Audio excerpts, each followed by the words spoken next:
जय हिंद साथियों, नमस्कार। कैसे हैं आप लोग? आई होप आप लोग ठीक होंगे। सुबह के 4 बज रहे हैं दोस्तों, मैं एक क्लास रिकॉर्ड कर रहा हूँ जो कि फिजिक्स की लास्ट क्लास है। आई होप आप लोगों को क्लास अच्छी लग रही होगी और अच्छे से आप लोग पढ़ाई कर रहे होंगे।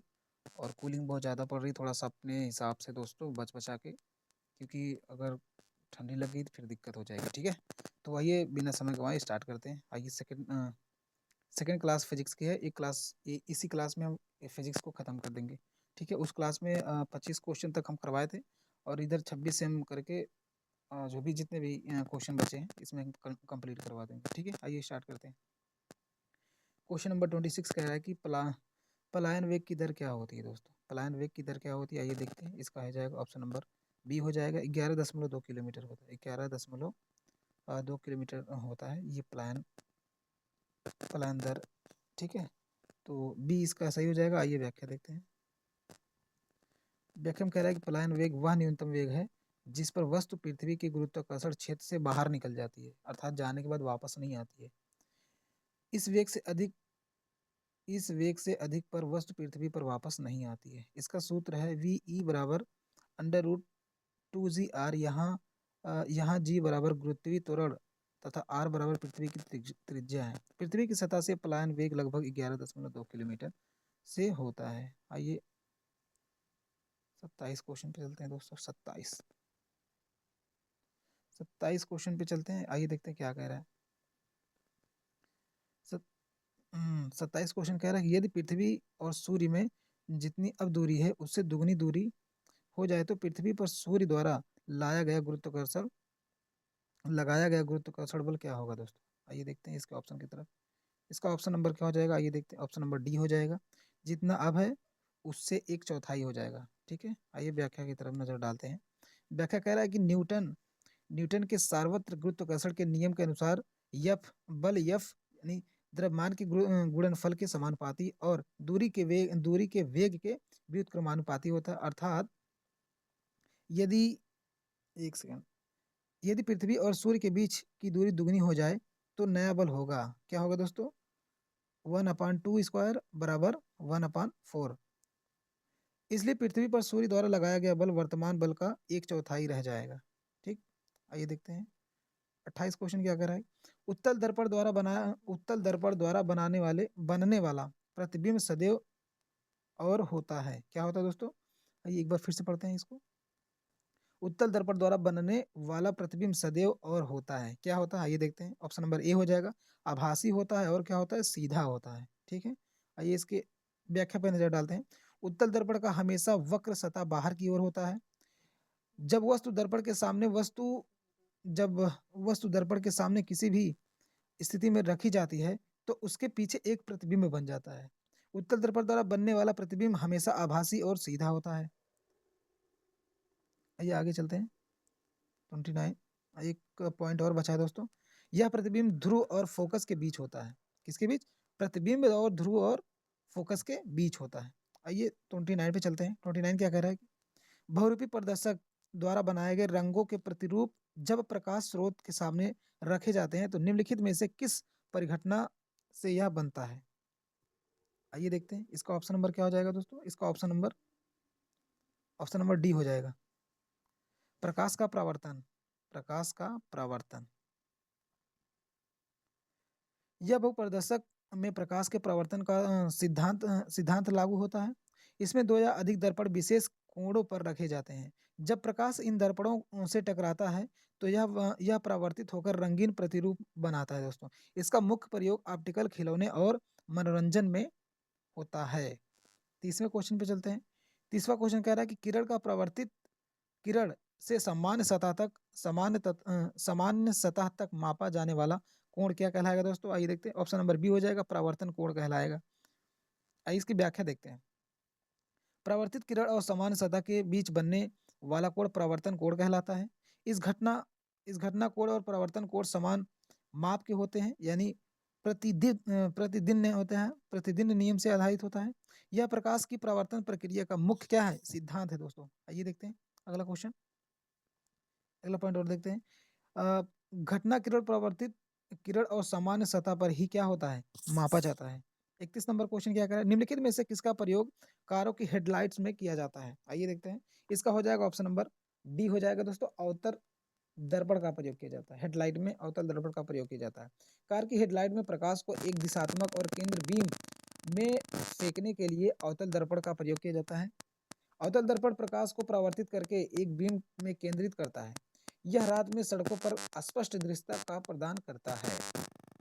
32 नंबर क्वेश्चन, निम्नलिखित में से सही में बताना है दोस्तों। निकट दृष्टि दोष पास की वस्तु स्पष्ट और दूर की धुंधली दिखाई देती है। और दीर्घ दृष्टि में क्या होगा, दीर्घ दृष्टि दोष में दूर की वस्तु स्पष्ट तथा पास की धुंधली दिखाई देती है। आइए देखते हैं कौन सा सही होगा इसमें। इसका क्या हो जाएगा दोस्तों, इसका ऑप्शन नंबर बी हो जाएगा। ना ही एक ना ही दो, कोई नहीं सही है। ठीक है, आइए देखते हैं इसकी व्याख्या देख लेते हैं। व्याख्या कह रहा है कि निकट दृष्टि दोष वाले व्यक्ति पास की वस्तु स्पष्ट देख सकता है पर दूर की वस्तु धुंधली दिखती है। दीर्घ दृष्टि वाले व्यक्ति दूर की वस्तु स्पष्ट देख सकता है पर पास की वस्तु धुंधली दिखाई देती है। निकट दृष्टि दोष वाले व्यक्ति अवतल लेंस का प्रयोग करते हैं। जो निकट दृष्टि दोष वाले होते हैं वो अवतल लेंस का प्रयोग करते हैं दोस्तों। दूर दृष्टि दोष वाले व्यक्ति उत्तल लेंस का उपयोग करते हैं। आइए 33 क्वेश्चन पे चलते हैं। निम्नलिखित में से कौन सा कथन सही है दोस्तों, सही बताना है। आइए देखते हैं। Option A, point number A कह रहा है या ऑप्शन मान लो जो भी कह लो। अवतल प्रकाश के एक पारदर्शी माध्यम से दूसरे में प्रवेश करने पर प्रकाश की चाल में क्या होता है, परिवर्तन के कारण होता है। ऑप्शन बी क्या दिया है कि जल का अपवर्तनांक 1.33 होता है। आइए देखिए इसका ऑप्शन क्या होगा। इसका ऑप्शन ए और दो दोनों सही होगा दोस्तों। ऑप्शन नंबर बी की तरफ जाते हैं। आइए इसकी व्याख्या देखते हैं। व्याख्या में कह रहा है कि अपवर्तन तब होता है जब प्रकाश का मार्ग एक पारदर्शी मार्ग से दूसरे मार्ग में बदलता है, जिससे प्रकाश की चाल बदल जाती है। किसी माध्यम में प्रकाश की चाल उसके अपवर्तनांक के व्युत्क्रमानुपाती होते हैं।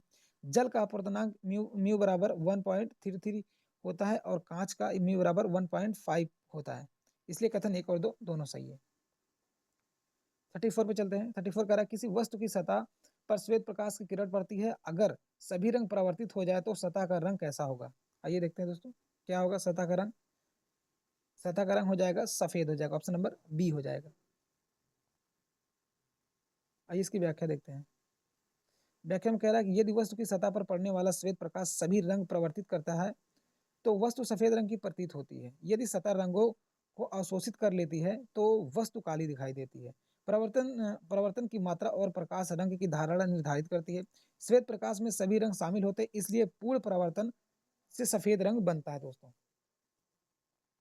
आइए देखते हैं 35 क्वेश्चन पे चलते हैं। 35 क्वेश्चन कह रहा है कि यातायात को रोकने के लिए यातायात संकेत में लाल प्रकाश का उपयोग किया जाता है। क्यों? जो यातायात के समय जो सिग्नल होते हैं उसमें लाल ही रंग क्यों उपयोग किया जाता है, इसका रीजन पूछ रहा है दोस्तों। आइए देखते हैं। ऑप्शन नंबर सी हो जाएगा। यह कम से कम प्रकीर्णन होता है और आसानी से लंबी दूरी तक सूचित हो सकता है। आइए इसकी व्याख्या देखते हैं। लाल प्रकाश की तरंग दैर्घ्य अधिक होती है। लंबी तरंग दैर्घ्य वाले प्रकाश का प्रकीर्णन कम होता है। कम प्रकीर्णन के कारण लाल प्रकाश लंबी दूरी से आसानी से देखा जा सकता है, इसलिए यातायात संकेतों में लाल प्रकाश का उपयोग किया जाता है दोस्तों। 36 चलते हैं। 36 क्या कह रहा है दोस्तों, आइए देखते हैं। 36 में कह रहा है कि लाल रंग की रोशनी में हरे रंग के पत्ते वाले पौधे कैसे दिखेंगे दोस्तों। आइए देखते हैं। ऑप्शन नंबर बी हो जाएगा, काले दिखेंगे। कैसा? काला दिखेगा दोस्तों। आइए इसकी व्याख्या देखते हैं। व्याख्या में क्या कह रहा है दोस्तों, कोई वस्तु उस रंग का प्रकाश प्रवर्तित करती है जो उसका वास्तविक रंग होता है। हरे पत्ते लाल प्रकाश के अवशोषित कर लेता है। चूंकि कोई प्रकाश प्रवर्तित नहीं होता है, पत्ता काला दिखाई देता है। इसलिए लाल रोशनी में हरा पत्ता क्या दिखाई देता है? काला दिखाई देता है। ठीक है, आइए आगे चलते हैं। 37 नंबर क्वेश्चन पे, जब एक व्यक्ति तेज प्रकाश से अंधेरे कमरे में प्रवेश करता है तब कुछ क्षणों के लिए उसे कुछ दिखाई ही नहीं देता। जैसे आप देखेंगे ना, अभी जब बहुत ज्यादा धूप हो, जैसे मई जून का महीना हो, आप अचानक अगर बाहर से निकल के अंधेरे में जाएंगे तो ऐसा लगेगा कि कुछ क्षणों के लिए कुछ दिखाई नहीं देगा, तो आहिस्ता आहिस्ता उसे दिखाई देने लगता है। या किस लिए होता है दोस्तों, वही पूछ रहा है। आइए देखते हैं। इसका ऑप्शन नंबर क्या हो जाएगा। ऑप्शन नंबर सी हो जाएगा दोस्तों, परितारिका सिकुड़ता, यानी परितारिता सिकुड़ता या सिकुड़ हो जाती है, सिकुड़ जाती है, इसलिए ऐसा परिघटना होती है। आइए इसकी व्याख्या पे नजर डालते हैं। व्याख्या क्या कह रहा है, परितारिक आंख में प्रवेश करने वाले प्रकाश की मात्रा नियंत्रित करते हैं। तेज प्रकाश में परितारिक सिकुड़ जाती है ताकि कम प्रकाश अंदर जाए। अंधेरे कमरे में प्रवेश के बाद धीरे धीरे आंखों की संवेदनशीलता बढ़ती है। आगे चलते हैं। इसे नेत्र की अनुकूलन क्षमता कहा जाता है दोस्तों। आइए अगले क्वेश्चन पे चलते हैं। पानी में डाली गई छड़ या छड़ी निम्न में से किस कारण से ऊपर उठी दिखती है? जब आप किसी बाल्टी में अगर पानी भरा भरा है, उसमें अगर कोई स्टिक डालेंगे तो वो ऐसे लगता है कि ऊपर उठी हुई लगती है। वो किस कारण होती है दोस्तों? आइए देखते हैं। ऑप्शन नंबर सी हो जाएगा, प्रकाश के अपवर्तन के कारण ऐसा होता है। प्रकाश के अपवर्तन के कारण ऐसा होता है दोस्तों। आइए देखते हैं इसके व्याख्या पे नजर डालते हैं। जब प्रकाश की किरण एक पारदर्शी माध्यम से दूसरे माध्यम में प्रवेश करती है तो अपनी दिशा क्या होती है? अपनी दिशा बदल देती है। तिरछी आपतित होने पर किरण अपनी मूल दिशा से विचलित हो जाती है। इस घटना को प्रकाश का अपवर्तन कहते हैं। उदाहरण जैसे रात में तारों का टिमटिमाना और पानी में डाली गई छड़ी की कई या का ऊपर उठना। 38 नंबर था। अब चलिए 39 नंबर पे चलते हैं। जब दो समांतर शीशे सामने एक दूसरे के जब दो समांतर शीशे के सामने एक वस्तु रखी जाती है तो उसके कितने प्रतिबिंब बनते हैं दोस्तों? आइए देखते हैं। इसके अनंत बनते हैं दोस्तों। इसके बहुत सारे बनते हैं, इसकी कोई काउंटिंग नहीं है, अनंत तक बनते हैं। आइए इसकी व्याख्या देखते हैं। जब दो समांतर समतल दर्पणों के बीच रखी वस्तु अनंत प्रतिबिंब बनते हैं।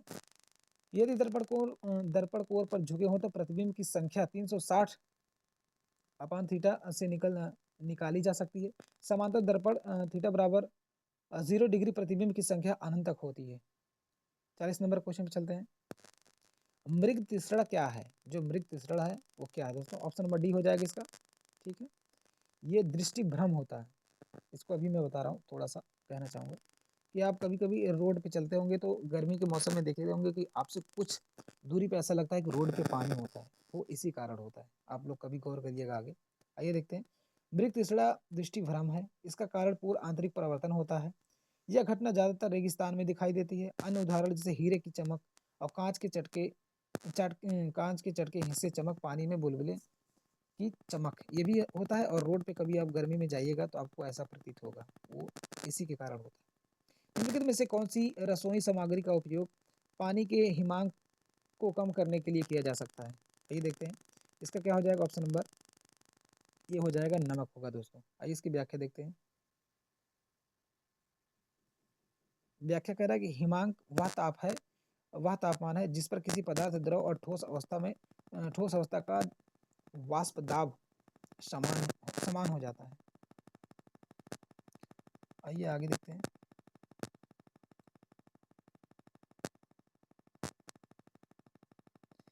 पानी का हिमांक 0 डिग्री सेल्सियस होता है। हिमांक को कम करने के लिए नमक का उपयोग किया जाता है। नमक पानी में मिलकर एक क्रिस्टलीकरण प्रक्रिया को धीमा कर देता है। अगला क्वेश्चन। किस किस उद्देश्य के लिए अवरक्त प्रकाश या ऊष्मा का प्रयोग किया जाता है? आइए देखते हैं। ऑप्शन नंबर डी हो जाएगा, भोजन पकाने के लिए। आइए इसकी व्याख्या देखते हैं दोस्तों। इसकी व्याख्या कह रहा है कि अवरक्त किरण उष्मिक विकिरण होता है। यह किसी वस्तु पर पड़ती है तो उसका ताप बढ़ जाता है।